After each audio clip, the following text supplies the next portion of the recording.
Before I begin this story, there are some things you must first understand. My name is Alan Bailey, and for the past 13 years I have been raised by my uncle, Dr. Richard Blackwater.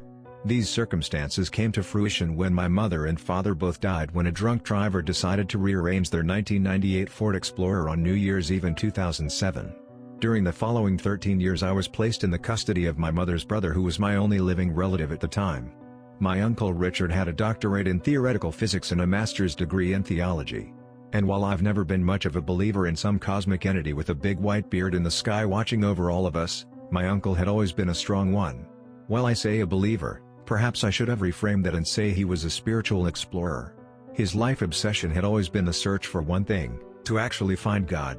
And that is why I'm writing this now, because of what he did find, and I'm sorry, I truly am, for what I am about to tell you. Because I've sat on his discovery for the past 4 years and can no longer hide the truth. I wish I could make it easy, I wish I could hold back, but I can't. Because you, all of you, deserve to know the truth. It all began last spring when classes resumed at Ohio University, where he was a professor. What struck me as rather odd about the beginning of the semester was when he asked me to act as his personal assistant. While skeptical at first, I couldn't really turn down an offer that was monetarily 5 times larger than my current salary as an assistant manager at a 7-Eleven. I had never been someone of outspoken interest in his work, which seemed rather odd at first when the offer approached me. When questioned, my uncle simply said that he thought I would do a good job at the tasks at hand, and that he would like to spend more time with me. Now, while his semester-long work times were much longer than his off-seasons, we never really connected as close as some would expect. We had a good relationship but nothing super close. Uncle Blackwater, or Uncle B as I came to call him, was always different. After having a 10-minute conversation with him, it would become very apparent to you that he was most definitely on the spectrum of autism. I mean, that's nothing to be ashamed of, but very crucial in understanding his behaviors. On the first day of my new job as his assistant, I arrived in his office at 11 a.m., about 30 minutes before the start of his first class. He was currently listening to the soundtrack of Ghostbusters while flipping through the screenplay. That was just another one of his quirks. He never watched movies, he simply listened to their soundtrack while reading through the script. He once told me that you can't get disappointed with the cast or visual effects if it's all in your head, to which I never argued. "Hey, Uncle B," I said as I shut the door behind me. "Ah, Alan," he said with a smile as he closed the screenplay. "Just the professor assistant I was looking for. Are you ready for your big day?" "I guess," I said with a laugh as I took the seat across from his desk. For what it was worth, his office was very spacious, at least it would be if it wasn't for all the clutter. For all the things Uncle B was, tidy wasn't one of them. "What is it you'll have me doing today?" "I need you to sit in on the class," he said as he slipped some papers into his backpack. "Don't worry, there's a video I recorded to teach them, and they'll just email me if they have any questions. I just need you to click play, and then replay when the next class comes in. That okay?" To be honest, that sounded like the easiest damn job on earth. A little too good to be true, as I would later come to find out. "Sure," I replied. "But what will you be doing?" "Oh, I've got some work to do in the old STEM lab downstairs. After they built the new one across from the library, I was able to turn it into a small testing ground for my new thesis." "New thesis?" I asked, looking at a transcript of his upcoming video lecture. "What about?" "Oh, you'll see in time, if all goes according to plan. I don't want to count my eggs before they hatch," he said with a smirk as he got up from his desk and collected his bag. I honestly couldn't even describe how easy my job was looking to be when I first started. Students would come in, I'd play the video, they'd leave, and the cycle would just start up over again for the next couple of hours. It wasn't until the last class when I realized that things were about to get a little more interesting. Halfway through the Introduction to Theoretical Physics video, the power suddenly shut off. In elementary school, when such an event happened, you'd be hearing tons of screams and cheers as kids thought the school day was over. Here, I just heard a couple of depressed sighs. To be honest, if I was shoving out thousands of dollars for one of my classes to be seemingly just taught on a projector and then the power to just go out, I'd feel pretty down myself.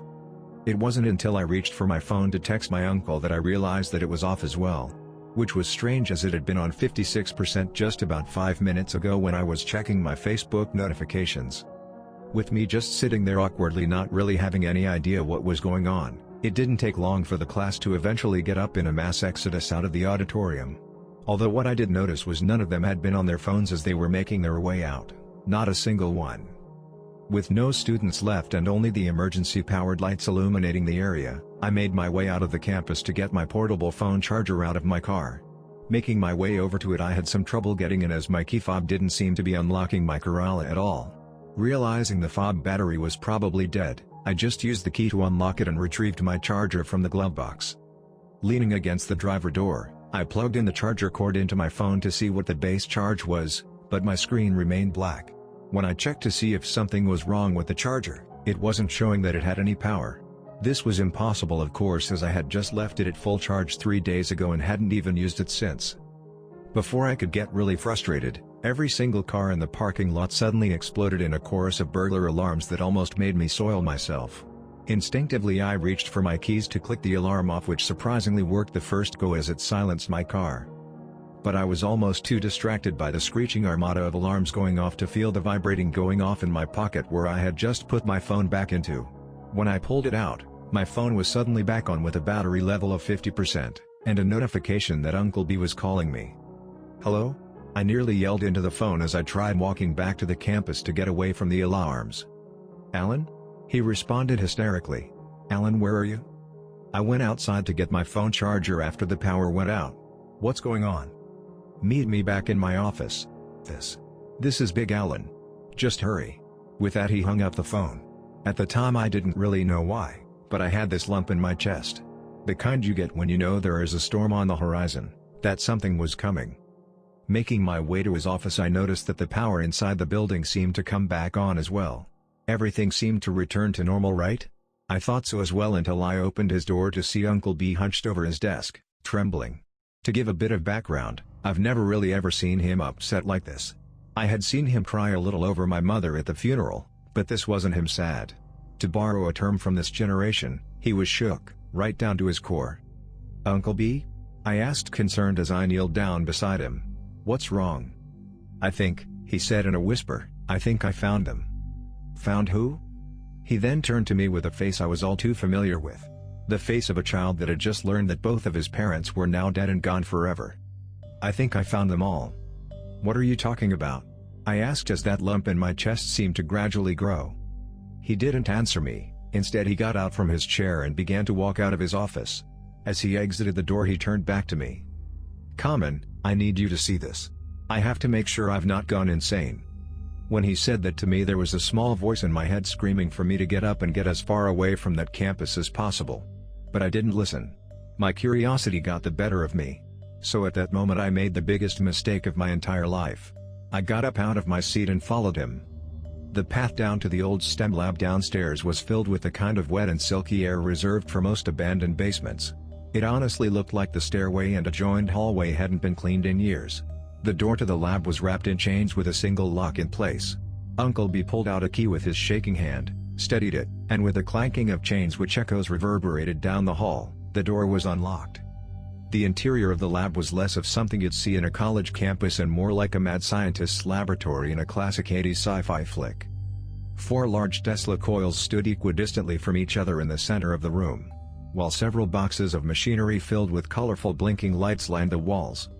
"What is all this?" I asked, almost dumbfounded by the vast scope of everything. "Is this all for your thesis?" "This is my life's work, Alan," he said as he sat in front of a large monitor with 2 separate keyboards plugged into it. "This is the telescope to see the beyond." "What do you mean?" He then swiveled back in his chair to face me, somewhat regaining his complexion. "Where do you think God exists?" He seemed to already know the answer from my face in response to it. "Listen, I know you don't really believe. But if you did, where do you think he or it would exist? If there was such a thing as an all-powerful supreme being, I highly doubt he'd be here." "And why do you say that?" he asked. "Well, with all the telescopes we have, there's no evidence of some bearded guy out there floating on a cloud." Part of me felt bad for acting like a smartass to him, but he knew how the whole religious thing bothered me. "Exactly," he said to my surprise. "If the creator of the universe exists, then he wouldn't exist here. He'd be outside of his own creation. Think about it, if you were to create an aquarium, you wouldn't live in it. You would observe from afar as the life inside carried on with itself." "What are you getting at?" I asked with what I must admit to be a hint of curiosity. What I'm getting at is that if God exists, and if we as human beings have a soul that leaves our body upon death, and if they go somewhere, it's not here. It's beyond. Then what did you mean when you said you found them? It was that question that put the terror in his eyes again. His entire demeanor was all over the place right now. Because no, I'm certain that I've found it, found them, found the beyond. Beyond? You mean beyond the universe?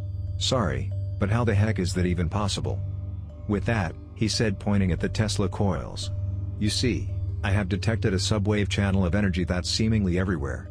It's what allows electricity to transmit itself from one atom to another. It's what allows gravity to expand and hold other objects into place. For all intents and purposes, it's the hidden driving force of the universe. I think you're starting to lose me. He then started to fiddle with his hands as he tried to tie his thoughts together into a comprehensive explanation. Let's go back to the aquarium analogy for a minute. He said, once it's built, you can't just expect it to run forever. You need electricity to power the water filtration system. That's basically what I think I've found. The electricity that powers the universe. So I did what anyone else would do, I traced it to the source. Because if you follow the current, you find the power box. Listen, I said. I know you're not one for practical jokes, but please tell me this is one of them.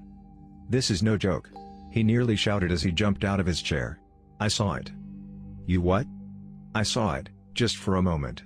But I know I saw it. And I believe you've already felt the ramifications. If I'm not mistaken, the power went out, correct? But it wasn't just a blown fuse or a transformer error. It was almost as if the electricity around the entire campus suddenly vanished, correct? The implications of his words were doing nothing to calm that lump in my chest that was now nearly the size of a football. I used up the local surrounding subwave energy to break through to the other side.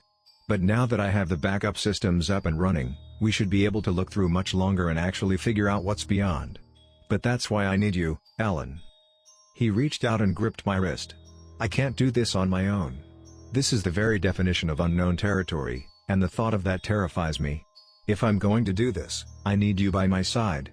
Now I know you don't believe in this sort of stuff, but please let me show you. Let me show us both that there is something out there. Please, Alan.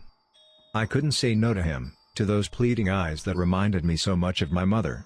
Oh, I know I wish I could, believe me I do. But my mind was trying too hard to keep up with what was going on, and failing terribly in the process. So without a word, I closed my eyes and nodded to him. He jumped back towards the controls and began typing frantically as the large humming machines buzzed to life around us. My eyes then turned to the series of Tesla coils in the center of the room. They gave off this sinister hum of energy, like some ancient cursed monolith waiting to unleash its terrors on the world. Alpha wave emitters, activating. He said as the coils took on this faint blue glow. When bolts of electricity began to explode in the middle of the series of Tesla coils, Al instinctively began to back away, but was stopped when Uncle B came up beside me. It's okay, don't be afraid. Nothing can break out of those coils. As he spoke, bolts of electricity began bursting to life more and more until they nearly morphed into a single stream of light. This is it, he whispered as he looked down at his watch. 3, 2, 1. Suddenly the air inside the four coils tore apart. At that moment the horrifying truth of the universe washed over me like a tsunami as the veil of reality lifted itself like a nylon stocking. Through the tear I could see the birth and death of the universe and every second in between in a conglomerate amalgamation of insane living light surrounded by a perpetual screaming void of darkness. Encased in the darkness was a seemingly infinite expanse of writhing masses that I was soon able to make out as what appeared to be individual people stitched and assorted together in horrifying seared sculptures of nightmares. I can't explain why or how, but the truth of everything suddenly became so crystal clear. There was no God, no creator, no supreme all-knowing benevolent architect of the universe. There was just the unending black sea of non-existence cradling the whole of reality that defied its existence.